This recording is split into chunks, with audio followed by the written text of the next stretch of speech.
વિપો global વૈષ્ણવ interfaith પુષ્ટિ માર્ગીય ઓર્ગેનાઇઝેશનનું સ્નેહ મિલન ષષ્ઠ પીઠાધીશ્વર પૂજ્ય દ્વારકેશ લાલજી મહારાજશ્રીના સાનિધ્યમાં યોજાયું। સંસ્કારી નગરી દેવોની ભૂમિ એટલે વડોદરા, ત્યારે ધાર્મિકતા સાથે સમાજને જોડીને સત્સંગ, સદભાવ, સ્નેહ, સેવા, સમર્પણ દ્વારા સામાજિક, શૈક્ષણિક, આરોગ્યલક્ષી જરૂરિયાતમંદોને સહાય, ધાર્મિક ઉત્સવો, ધાર્મિક યાત્રા પ્રવાસ વગેરે પ્રવૃત્તિઓને સંગઠિત થઈને ગૌરક્ષા કરવા અનુરોધ કર્યો હતો। વિપો સેન્ટ્રલ કમિટી અને શહેરના વિવિધ ઝોન શાખા વાત્સલ્ય વૃંદ બાલ સંસ્કાર કેન્દ્રના ઉપક્રમે પ્રકૃતિ ગોદમાં આવેલા દેવ ડેમ દેવ રિસોર્ટ ખાતે પૂજ્ય શ્રી દ્વારકેશ લાલજી મહારાજના સાનિધ્યમાં મુખ્ય મનોરથથી સેવાના ભેખધારી બંદીશભાઈ શાહ, કોર્પોરેટર વિપોના મુખ સેવક ચેરપર્સન શશિકાંતભાઈ પરીખ, યુવા કોર્પોરેટર નૈતિકભાઈ દક્ષેશભાઈ શાહ, ઇફકો ડાયરેક્ટર નૈનાબેન દીપેશભાઈ શાહ, પાવી જેતપુરવાડા, લાડ સમાજના પ્રમુખ હરીશભાઈ દેસાઈ, વડોદરા શહેરના વિપો ઝોનના પ્રમુખો,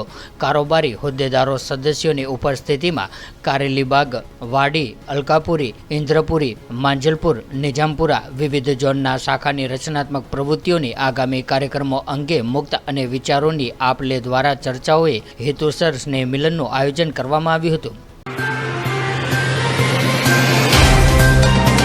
तो व्हाट्सएप, ट्विटर, फेसबुक, इंस्टा जहाँ भी आपका अकाउंट है, इसे शेयर बटन के द्वारा वहाँ पर शेयर करें।